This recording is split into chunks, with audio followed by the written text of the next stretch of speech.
Dahil may isa pa tayong episode na gagawin. Ito ang 30th episode ng Glow Up with Miss Ana Mocawas. Dahil birthday mo, ako naman na mag-i-interview sa'yo. Ay, nakakaloka! OMG, totoo ba to? Totoo. Kinalibutan ako bigla.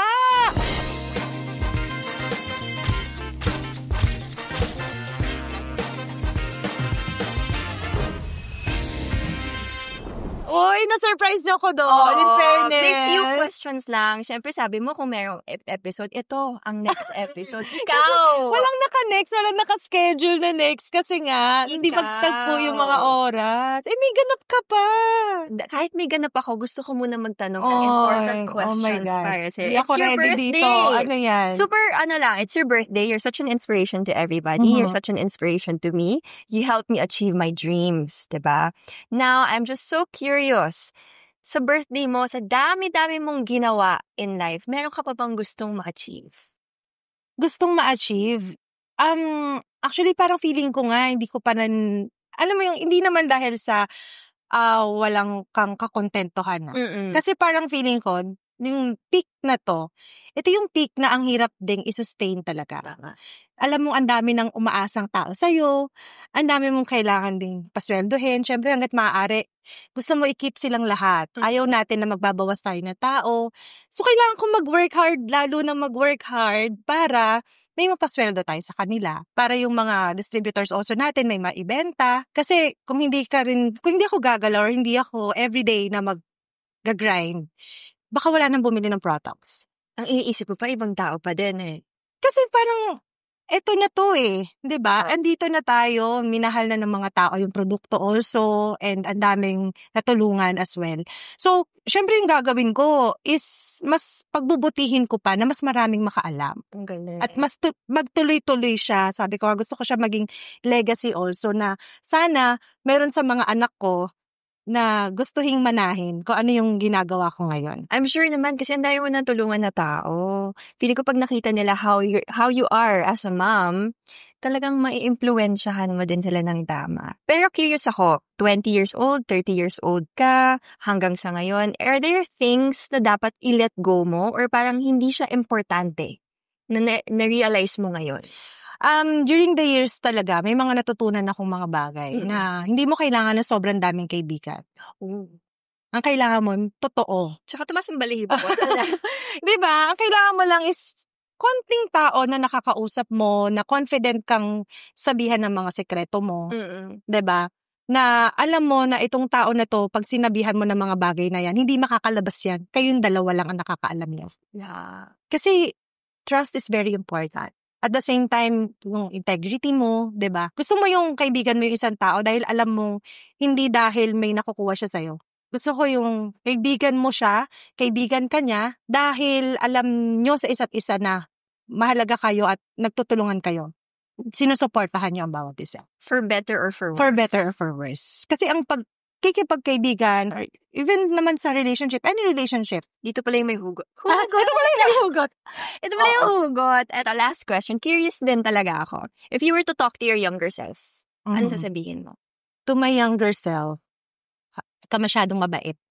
Para hindi mo sana naranasan yung mga napagsamantalahan yung kabaitan mo.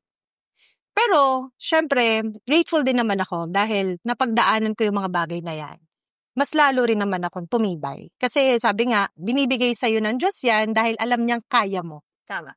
Alam niyang malalampasan mo. And si Lord na yung bahalang gumanti. Grabe. Alam mo, iti-take note ko yan. Kasi talaga kung alam mo yung mga... mabait. Pag nakwento ko sa'yo lahat, halos ng mga struggles namin, yung mga nanloko, mga nanamantala, may iyak ka. To the point na parang feeling nga ng ibang tao, totoo bang na-scam siya? Parang hindi naman. Siguro kasi ako yung tao na imbes na magmukmuk ako, imbes na siguro iiyak ako isang araw lang. And then kinabukasan, fight na ulit. Gagawa na ako ng paraan para mabawi ko ano yung nawala. Tama. It made you who you are. Yes. Lahat ng pinagdaanan mo, lahat ng wins, lahat ng losses mo, lahat ng in-between. Ngayon, ito na yun, ikaw. So, do you have any birthday wish for yourself? Birthday wish, siguro palagi ko naman tong wish talaga, more time with my family. Kasi palagi yan, every time maalis ako ng bahay, Mommy, where are you going?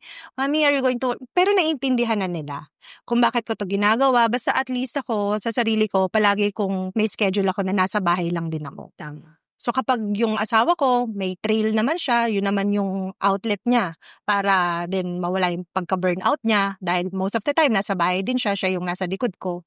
So ako naman yung nagstay sa bahay para tumutok sa mga bata. Ang galing. Ang dami ko natutunan. Thank you so much. Di ba nagulat ka? Oo nga, hindi ko in-expect Di ba nagulat ka pag ganun ako? But thank you again for being such an inspiration to everybody. Such a lady boss. And ang daming tao na... May bago silang ginagawa, Ana the Boss. Hashtag Ana the Boss. Yes, may bagong lalabas. Wow! Hashtag Ana the Boss. And meron bagong ilulook forward or also na it's an exclusive society for Lux na para sa mga loyal clients ng Lux. Ang galing. You always think of other people as well. Kaya ka very blessed. So I'm very grateful that I have met you. Happy birthday again. Thank you, Winnie. More Thank you sa success in Salamat. life. Maraming salamat. Siyempre, ako yung mag-outro, diba?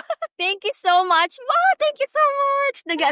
Thank you so much, Miss Anna, for inviting me again here in Glow Up. Nakakawa tayo ng insights again from our lady boss, Miss Anna. So happy birthday po ulit and I wish you all the best.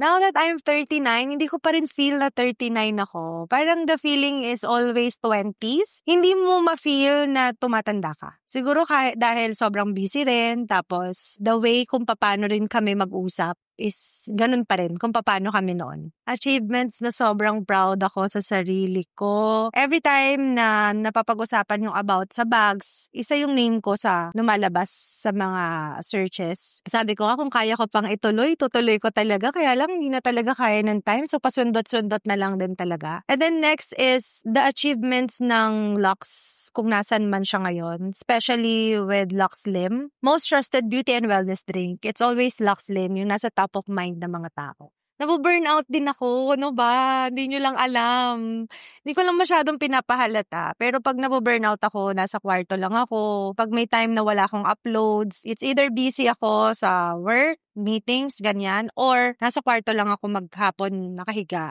nagbabrowse. Pag nabu-burnout kasi ako, hindi dahil sa overwhelm ako sa mga nangyayari. But also, pag meron akong mga gustong i-achieve na hindi ko ma-achieve. Yung ganon. Dalawang klase siya. Dreams ko for myself, syempre yung freedom talaga na pwede akong mawala ng 1 month nang hindi nyo ako ginagambala, pero tumatakbo yung kumpanya. Kasi ngayon, nakadikit yung pangalan sa akin eh. Dependent din masyado yung brand sa akin. So that is why nagkakaroon ng mga expansions, nagkakaroon tayo sa mga Watsons, sa malls, pinapadami natin yung kiosk. Kasi meron tayong path na gustong mangyari na sana ang goal is one day, maalala nyo siya kahit hindi nyo ako kilala.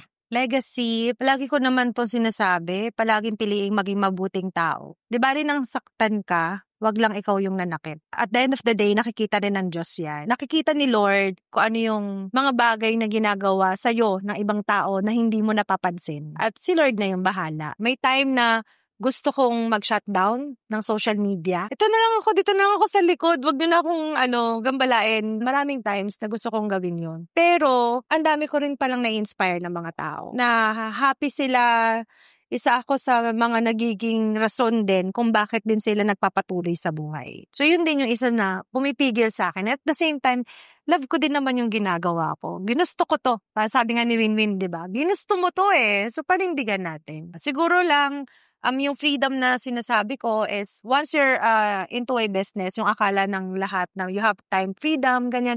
Ang hindi nila alam, mas busy ka pa sa busy. Kasi yung utak mo 24 oras nag-iisip yan, ano pa ba yung pwede mong gawin, ano pa ba yung something na pwede mong mailabas na makakatulong din at the same time sa mga tao. Well, ngayon naman, nagda-diversify kami into other businesses as well. Aside sa Lux Slim, sa Lux Skin, syempre may mga ibang gusto rin ako explore, which is somehow related din naman. Abangan nyo yan in the future. So, I wanted to try new things as well. Gusto kong dumating yung time na kaming family is syempre, yung mga kids, lumalaki, diba? At kaming mag-asawa, hindi na kailangang nakatingin sa cellphone. Ang gagawin nyo lang is intindihin mo yung mga bata. Uy, masaya.